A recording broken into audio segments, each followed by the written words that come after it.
साधु जो संसार में फंसे जीव को निकाल लाता है। इनका एक ही काम है सिंपल सा, कि जो जीव है जो इस संसार में मोह माया में फंसा हुआ है उसे निकाल के भक्ति में लगाना। लेकिन जब हमें यह देखने को मिले कि साधु संत ही मोह माया में फंसेंगे, वो जमीन इन सब चीजों में आसक्ति रखेंगे, तो फिर झोल है, तो वो व्यक्ति साधु नहीं है। अब ये चीज मैं किस विषय पे बात कर रहा हूं आपको बहुत अच्छे से पता होगा। महंत नरेंद्र गिरी जी की जो मृत्यु हुई, जिसमें सुसाइड नोट मिला, जिसके बाद ये पता लगता है, ये आरोप लगते हैं कि ये सुसाइड नहीं कर सकते, ये हत्या है, और ये मामला अब सीबीआई तक पहुंच चुका है, सीबीआई जांच आ चुकी है यहाँ पे। और ये जो अखिल भारतीय पूरा का पूरा ये इनका अखाड़ा है, यहाँ पे भी मतभेद नजर आने लगे हैं।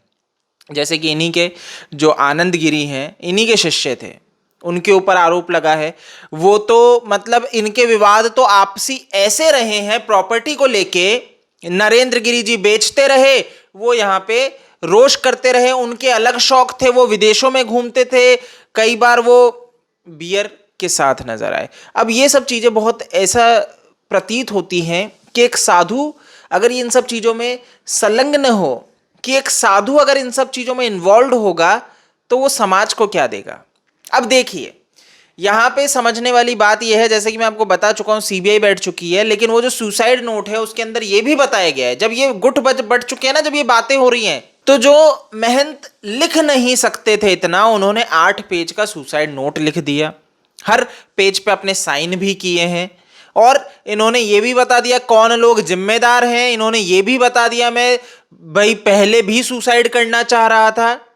आप ये भी बता के चले गए कि इनके बाद गद्दी पे कौन बैठेंगे, वो नाम भी बता दिए। तो ये जो बलबीर गिरी हैं, इनका नाम लिखा है वहां पे बहुत अच्छे से, जिनके ऊपर भी प्रश्न उठा, क्योंकि जब यही प्रश्न उठ गया कि ये सुसाइड नोट ही फर्जी है, इनका मर्डर हुआ है और उसके बाद ये फर्जी सुसाइड नोट प्लांट किया गया है, तो अपने आप में एक बहुत बड़ा झोल नजर आता है। लेकिन अब इनको गद्दी सौंपी जा रही है, इनको ताजपोशी की जा रही है, लेकिन इसमें भी अब झोल है। तो अब यहां पे संपत्ति का मामला है, अब 30 बीघा जमीन आ गई। अब आप सोचिए इसमें बेच खाएं, इतनी पहले ही बेच खाएं, उसके बाद और बेच खाएं, तो यहां पे 5 लोगों की कमिटी रहेगी जो ये डिसाइड करेंगे अब कि ये बोर्ड बनेगा जो ये डिसाइड करेगा कि अब बेच सकते हैं या नहीं बेच सकते। तो यानी कि बलबीर गिरी जी के पास कोई अधिकार नहीं रहेगा कि वो प्रॉपर्टी को बेच खरीद सके।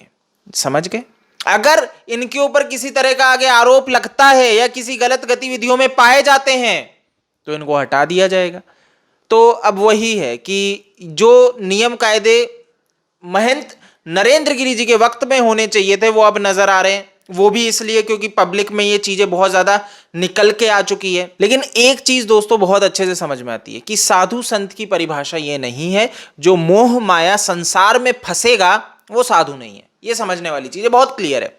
बाकी इसमें यही है, देखिए दोस्तों सीबीआई तक मामला जा चुका है, सीबीआई जांच कर रहा है, जो कातिल होगा वो सामने आएगा। बट एक और चीज है यहाँ पे जो कयास लगाए जा रहे हैं, क्योंकि हम बहुत अच्छे से जानते हैं कि यहां पे जो आरोपी होगा वो भी इन्हीं के बीच का होगा, और जो जिनका निधन हुआ है वो तो आपको पता ही है महंत है। तो यहां पे बहुत बड़ा झोल है कि क्या यहां पे पर्दा डाल दिया जाएगा, पॉलिटिक्स आगे आ जाएगी। तो मैं आपसे जानना चाह रहा हूं आपको क्या लगता है, क्योंकि हम बहुत अच्छे से जानते हैं जो पॉलिटिशियंस है ये इनके बहुत करीबी रहते हैं। तो यहां पे क्या पॉलिटिक्स एक गंदा रूप ले सकती है? क्या यहां पे इंसाफ मिलने से चूक हो सकती है? जो भी है, आपको जो भी लगता है मैं जानना चाहूंगा, आप कमेंट में जरूर से बताइए। लेकिन जो पूरा भी मामला है यहां पे पहुंच चुका है कि बलबीर गिरी जो हैं उनको सौंपा जा रहा है। मतभेद है आपसी, लेकिन आपस में मिलकर इन्होंने डिसाइड किया है कि इनको सौंप रहे हैं। और जो प्रॉपर्टी वाला है, देखिए वही चीज हो गई ना, पहले इनको डर था कि इनको सौंप दिया तो ये प्रॉपर्टी इनके पूरे उसमें चली जाएगी, बट इन्होंने डिसाइड किया कि 5 लोग मिलके चीजों को देखेंगे, और ऑब्वियस सी बात है फिर इनको सौंप दो, हमारा क्या है, जब ये प्रॉपर्टी के साथ कुछ कर ही नहीं सकते। तो ये क्या चल रहा है, मन कहां पे अटक रहा है, ये सबसे बड़ा प्रश्न खड़ा होता है। बाकी तो मजाक ही उड़ रहा है, मजाक ही उड़ रहा है। इस वीडियो में दोस्तों इतना ही है, और ये भी बताना चाहूंगा जाने से पहले कि सनातन धर्म ये नहीं है। आपको बहुत अच्छे से बता दूं कि सनातन धर्म बहुत क्लियरली कहता है, हमारा धर्म यही कहता है कि ये जितनी भी सांसारिक चीजें हैं इनसे दूर हटना, इनसे दूर जाना, वैराग्य होना, यही साधुता है। समझ गए? इस वीडियो में इतना ही है। आप मेरे को फेसबुक, ट्विटर, इंस्टा पे फॉलो कर सकते हैं। जय हिंद।